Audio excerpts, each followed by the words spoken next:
Hey guys, how's it going? Chris here, and today I'll be bringing you another Battlefield Hardline weapon guide, focusing on the MP5K SMG. Both the cops and the criminals can use the weapon without the need of getting a weapon license. It can be used by the mechanic class, and it's one of the first guns you get to use in multiplayer without the need of first buying it with in-game money. So without any attachments, the MP5K's maximum damage is 34, which drops off at 8 meters, and its minimum damage is 12, which gets dealt at 20 meters or over. To kill an enemy, it'll take 3 bullets within 8 meters, 4 bullets between 9 and 12 meters, 5 bullets between 13 and 15 meters, 6 at 16 or 17 meters, and then up to 9 after 20. So basically the gun is going to kill really quickly at short ranges, especially within 8 meters. But it might take more bullets to drop your enemies if they're a bit further away, and up to 9 bullets at longer range. The MP5K fires at a reasonably fast 850 RPM, which stays the same when firing in burst modes. The muzzle velocity for the MP5K is at 420 meters per second, so it's on the faster side when compared to the other SMGs that the mechanic can use. So the muzzle velocity is the time it takes for your bullet to reach its target, in case you don't know.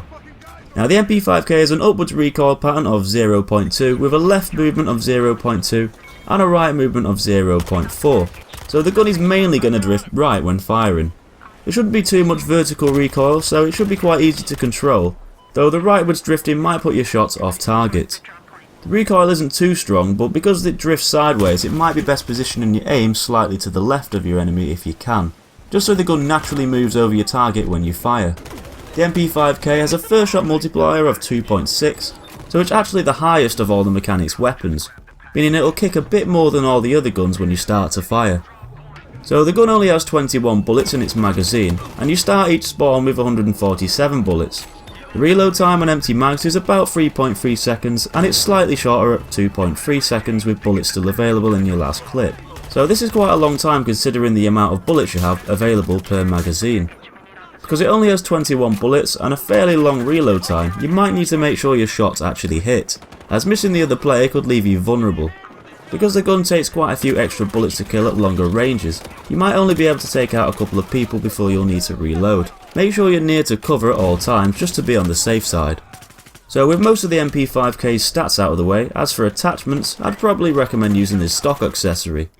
This increases the gun's control in rapid fire, and because the MP5 shoots fairly quickly, it might help you control the recoil better, especially as it tends to drift to the right a lot, which can sometimes be a bit unmanageable. Though extended mags could give you a few extra shots for securing the kill. For the barrel, I'd probably go for the muzzle brake to help out with the weapon's sidewards movement, reducing its left and right recoil by 50%. Because the MP5K has a high close range killing potential, the silencer might also be a good option, as most of your targets should be in close range if you're using it for CQC, which is highly advised. So to summarise, the MP5K is a quick firing SMG that you can get for the mechanic class. It can be used by both cops and robbers, and it's a good choice for close range battles. But it'll be quite hard to kill your enemies at medium to long ranges down to the weapon's damage model and rightwards recoil. The gun can kill other players in 3 bullets at close range and up to 9 at long ranges, so I definitely suggest using it for close quarter combat. It's a very mobile weapon with a good fire rate that can kill very fast up close. Just try not to get caught out by its long reload time and short magazine sizes. Anyway, that's basically the MP5K as a whole, so I hope you enjoyed this weapon guide. Please be sure to give this video a like if you enjoyed it or found it useful, and check out all of my other weapon guides on Battlefield Hardline. Subscribe to see all sorts of gaming goodness on my channel, and I will see you in the next video.